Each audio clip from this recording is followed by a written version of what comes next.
بسم الله الرحمن الرحيم.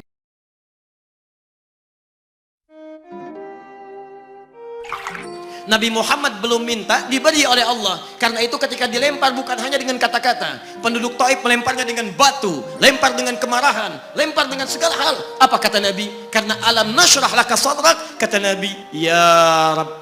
Ketika dua malaikat penjaga bukit mengatakan, angkat tanganmu Muhammad, mud yadaika ilas sama, angkat tanganmu ke langit dan mohonkan kepada Allah supaya kami angkat gunung Taif untuk menghimpit mereka yang tidak punya sopan santun itu. Murka malaikat. Bagaimana Rasulnya dilempar dengan batu, berdarah menetes, bentengnya Zaid bin Thabit luar biasa, tidak mampu menghalanginya. Apa yang terjadi? Nabi, alam nashrah laka sadrak, kalimat mulia mengalir di lisannya. La, mohon jangan lakukan itu. Fa innahum qaumun la ya'lamun. Mereka hanya belum mengetahui saja. Saya bermohon kepada Allah, kelak di bumi Taif ini akan nampak laki-laki, perempuan, besar, kecil, tua, muda yang akan mengatakan beriman kepada Allah dan Rasulnya. Lalu lantas beliau berkata kepada Allah dengan kalimat yang mengalir syahdu, dengan darah yang masih mengucur, dengan kalimat yang berbelas kepada Allah, Ilahi, ila man takiluni, am ila ba'idin yu'limuni, a ila qaribin yu'zini, fa ana radin ya Rab, ma lam taghdab alayya, la hawla wa la quwwata illa billah. Ilahi, duhai Allah, ila man takiluni, setelah dari sini yang saya dilempari, saya dihujat, kemana lagi kau akan antarkan saya?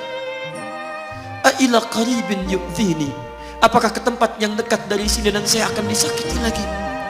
Am ila ba'idin yu'limuni, atau tempatnya masih jauh yang harus saya tempuh, tapi di tempat itu saya akan dihinakan lagi. Ana radin, saya ridha ya Allah, malam taghdab alayya, sepanjang engkau yang tidak murka kepada saya. Alam nashrah laka sadrak. Manusia melempari, radin. Manusia menghujat, radin. Malam taghdab alayya, sepanjang engkau tidak murka kepada saya. Muhammad sallallahu alaihi wasallam. Musa berkata, wa yassir li amri, ringankan urusanku. Muhammad sallallahu alaihi wasallam dengan segala kemuliaannya turun ayat, wa nuyassiruka lil yusra. Wa nuyassiruka lil yusra. Karena itu Nabi Rasul dulu mukjizat tampak di depan mata. Ada yang menghidupkan orang mati dengan menyebut kalimat Allah biiznillah, biiznillah. Sampai maaf teman-teman sekalian, mukjizatnya ada, Rasulnya ada, di hadapannya Allah mau dicari dan dibunuh juga. Muhammad sallallahu alaihi wasallam, wa nuyassiruka lil yusra. Tidak banyak mukjizat seperti nabi-nabi dahulu dengan turunnya satu mukjizat beriman kepada beliau sallallahu alaihi wasallam, bahkan nyaris orang-orang yang tidak pernah melihatnya. Lihat umat masa lalu, kaumnya Musa, Musanya kelihatan, mukjizatnya bagus, tongkat dilempar jadi ular, tongkat dipukulkan ke batu keluar 12 mata air. Quran surah kedua ayat ke-60. Apa yang terjadi? Umatnya masih belum mau beriman juga. Nabi Isa alaihissalam masih kelihatan, orangnya ada, nabinya ada, mukjizatnya ada, rasulnya ada, lipat luar biasa, mukjizatnya luar biasa, istimewa. Tapi apa yang terjadi? Dicari-cari nabinya mau dibunuh, belum beriman juga. Muhammad SAW spesial. Perhatikan, kalau orangnya kelihatan Anda yakin, Anda beriman, itu wajar. Muhammad SAW, ada orang yang tidak pernah melihatnya, tidak pernah menatapnya, mimpi pun belum tentu berjumpa dengannya, tapi mau beriman kepada Muhammad SAW. Antum pernah melihat Nabi SAW? Berjumpa dengan Nabi SAW? Maka beruntunglah antum, karena orang-orang yang beriman kepada Nabi SAW tanpa pernah melihatnya, itulah orang disebut oleh Nabi SAW sangat dirindukan oleh beliau. Satu kali beliau duduk dengan para sahabat yang mengatakan, ana mushtaqun bi ikhwani, saya sekarang sedang merindukan saudara-saudara saya. Kata sahabatnya, alasna ikhwanik ya Rasulullah, bukankah kami saudara-saudara? Kata Nabi, bal antum ashab, kalian itu bukan saudara-saudara, kalian sahabat-sahabatku. Ikhwani humul ladzina lam yarawni walakinnahum yu'minuna bi. Saudara-saudaraku itu adalah orang-orang yang tidak pernah melihatku, tapi mereka mau beriman kepadaku. Jadi kalau Nabi saja merindukan, antum kenapa tidak merindukan? Kalau Nabi menantikan kita di surga, kenapa kita tidak menjemput penantian itu? Karena itulah Muhammad SAW akan menjemput umatnya di surga dan tidak melangkahkan kaki ke dalamnya sebelum berkumpul umatnya dibimbing beliau oleh SAW ke surga. Allahumma salli wa sallim wa barik alaihi. Allahumma salli wa sallim wa barik alaihi. Allahumma salli wa sallim wa barik alaihi.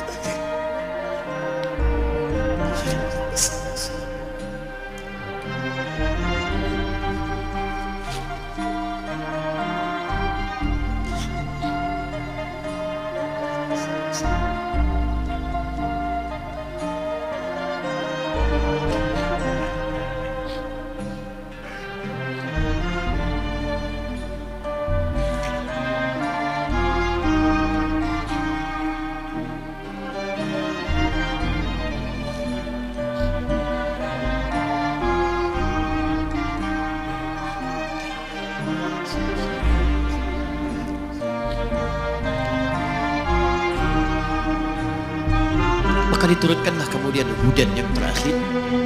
Diharapkan dengan hujan ini mengantarkan semua umat Muhammad SAW yang mau beriman dan mengikutinya ke surga. Karena Rasulnya spesial, umatnya spesial, maka diturunkan di waktu yang spesial dengan petunjuk yang spesial.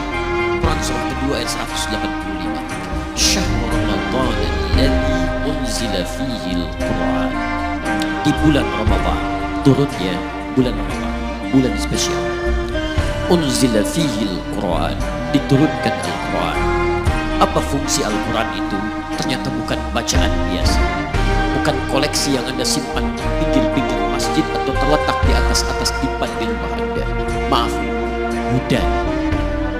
Lihat ayatnya. Syahrul Ramadan alladzi unzila fihi al-Quran hudan. Hudan. Petunjuk kita. Sumber kebahagiaan kita. Sumber ketenangan kita. Sumber capaian terbaik alam kubur kita. Dan petunjuk yang akan mengantarkan kita ke surga. Dan hebatnya, kalau yang umat-umat dulu itu terbatas sifatnya, tidak pernah disebutkan linnas. Suhuf Ibrahim wa Musa. Daud untuk kaumnya, Musa untuk kaumnya, Isa untuk kaumnya. Tapi Muhammad SAW hudannya linnas, untuk semua manusia. Jadi tawaran Quran, Allah menginginkan semua manusia yang kembali ke surga. Cuman kadang-kadang sayang, maaf teman-teman sekalian, saya tegaskan kepada Anda, ayat ini tegas memberikan isyarat bahwa hidayah Allah ingin diberikan pada semua manusia. Jadi kalau kita lihat keterangan Al-Quran, seharusnya tidak ada satupun manusia yang tidak dapat hidayah. Semua dapat. Cuman masalahnya, ada orang yang diberikan tapi dia tidak mau mengambilnya. Ini masalahnya. Hidayah itu bukan persoalan mendapatkan atau tidak. Persoalannya ketika Allah berikan, Anda mau ngambil atau tidak, itu masalahnya.